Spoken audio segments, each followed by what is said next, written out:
Bonjour à tous. Tout le monde a suivi, enfin, j'allais commencer cette vidéo en disant que tout le monde a suivi ce qui s'est passé avec le journaliste palestinien Wael El-Dahdouh. Mais j'ai un doute, parce que je pense que la jeunesse française, du moins celle qui a des origines maghrébines ou arabes, n'est pas forcément au courant de ce qui s'est passé avec cet homme. J'en doute en tout cas, bien que son histoire ait fait le tour du monde.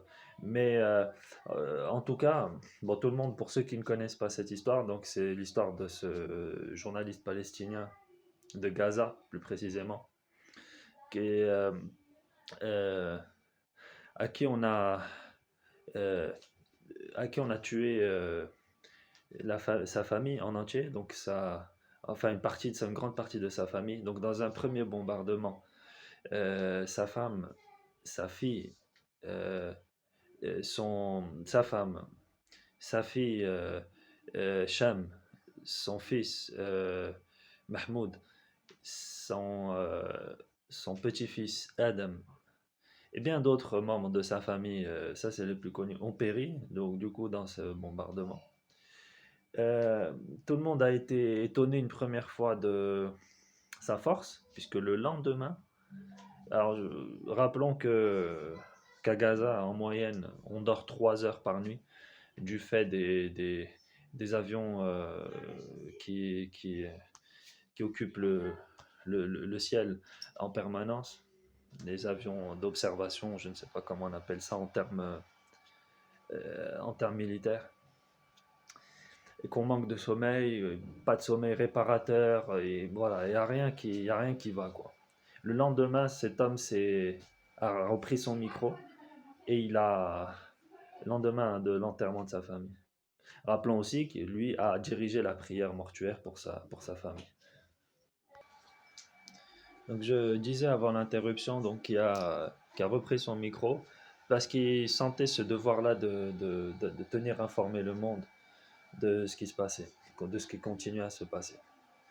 Euh, Quelques mois ou quelques semaines plus tard, son fils aîné, le fils aîné enfin, dans la culture arabe palestinienne a une importance, de telle sorte à tel point que le papa est appelé père, le papa de. Donc lui, en l'occurrence, son surnom, son nom, le nom en tout cas, le surnom, le sobriquet qu'on lui accorde, c'est Abu Hamza, donc le nom de son fils aîné, qui lui aussi est journaliste, a été visé par, par des bombardements et, et donc qui a péri suite à cette attaque avec d'autres journalistes. Rappelons que, bon, ce n'est pas le sujet, mais plus d'une centaine aujourd'hui, j'en ai plus le décompte, mais largement au-dessus de 100 personnes. 100 journalistes sont morts dans l'exercice de leur fonction.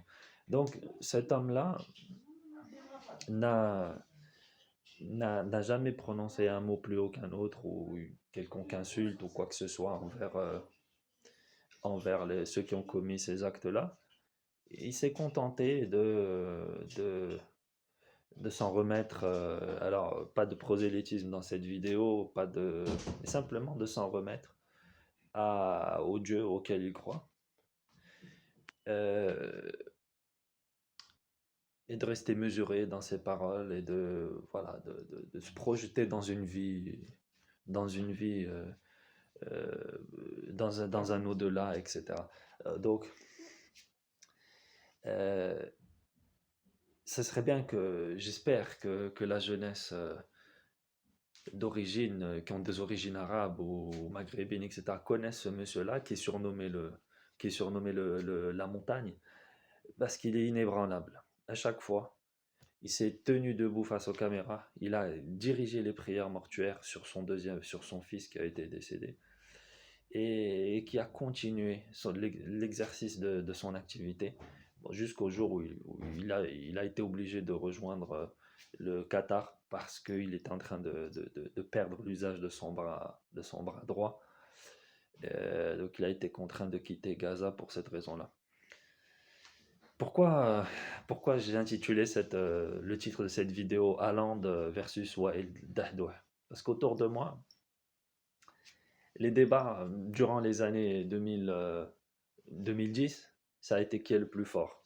Ronaldo ou, ou Messi? Ça a été le débat. Donc, c'était, c'était un débat qui a carrément traversé la société. C'était la question à laquelle il fallait trancher.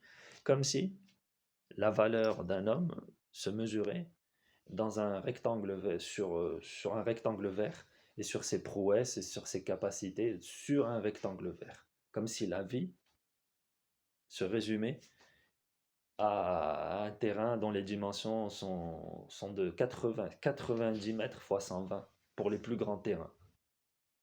Donc ça a été le débat. Aujourd'hui, donc moi personnellement, voilà, c'est une époque qui commence à être révolue. Aujourd'hui, j'ai compris que les jeunes, pour eux, l'idole, c'était Haaland. Haaland, Haaland. C'est un monstre, etc. Et, et ce sur quoi je voudrais m'arrêter, c'est que le, la perception des jeunes est brouillée parce que les idoles qu'ils devraient avoir euh, ne sont pas les bonnes. Donc moi, la question que j'aimerais me poser à moi-même et aux jeunes, il me semble que Haaland est norvégien, la Norvège, pays pétrolier, etc. Imaginons dans un petit délire que la Norvège se fait attaquer pour ses ressources pétrolières par un pays et que Haaland, comme tout Norvégien, est enrôlé de force dans l'armée. Que ferait Erling Holland ou Haaland si, dans le cadre de ce conflit-là, on exterminait sa famille, sa femme, ou ses enfants, ses oncles, etc. Quelle serait, à votre avis, sa réaction? Quelle serait ma réaction? Quelle serait ta réaction, toi qui regardes cette vidéo? Comment on réagirait? L'hystérie totale, la démence, la folie, l'extrême violence, l'envie de vengeance, etc. Je vous laisse mesurer le fossé qui existe entre, ou du moins, non pas rentrer dans le détail, mais de se dire qu'il y a des gens qui, indépendamment de juger du fait de croire en quelque chose ou ne pas croire en quelque chose, en tout cas cette croyance qu'ils ont fait que ils peuvent subir les pires, parce que ce qui se passe aujourd'hui dans cette région-là, ça n'a, ça a été peut-être, ça n'a jamais été vu. Ça n'a jamais été vu.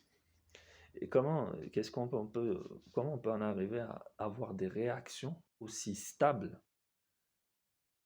euh, comment, comment peut-on en arriver là? Il existe en tout cas, pour ceux qui doutaient de notre capacité à réagir ou de nos émotions ou de la fragilité d'être humain, sachez qu'il existe des gens qui subissent les pires, des choses, des choses que peut-être on n'a même pas pu imaginer avant de les voir à la télé ou d'en entendre parler. Ils sont capables d'encaisser cela dans leur poitrine et de rester calme et de garder le cap. Sachez qu'il existe cela. Voilà. Du coup, choisissez votre idole. Choisissez un mec qui fait 10 secondes au 100 mètres ou 9 secondes au 100 mètres, qui saute je ne sais pas combien, 2 mètres et quelques, qui terrasse les défenses. Très bien. Est-ce que tu choisis ce mec-là ou est-ce que tu choisis quelqu'un qui se fait exterminer, qui reste droit, poli, respectueux et qui s'en remet à ce qu'il croit? Euh, donc choisissons nos idoles, choisissons les role models, comme ils disent en anglais. Malheureusement, euh, la jeunesse est passée de Messi à Ronaldo, à Haaland, et puis l'autre arrive. Non, je pense qu'il faut réfléchir à, à tout ça. Euh, pour ceux qui, pour ceux chez qui ont écouté cette vidéo et ça a éveillé en eux un intérêt, pour les questions métaphysiques, je vous conseille un livre écrit par deux messieurs, euh, Pierre-Yves Bolloré, ou j'ai plus son prénom, Bolloré, et le prénom je n'ai plus, Bonacieux, il me semble, qui ont écrit Dieu, l'épreuve, Dieu, la science, l'épreuve. C'est un best-seller qui est passé en format poche. Je l'ai aperçu dans un supermarché il y a quelques jours. Donc Dieu, la science, l'épreuve. Et pour, voilà, pour ceux qui aiment bien ce côté-là métaphysique qui a été abordé dans cette vidéo. Il est formidable ce livre. Il est simple, il ouvre des horizons, il fait du bien. Euh,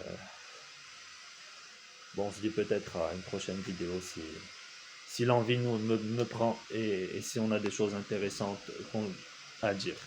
À bientôt.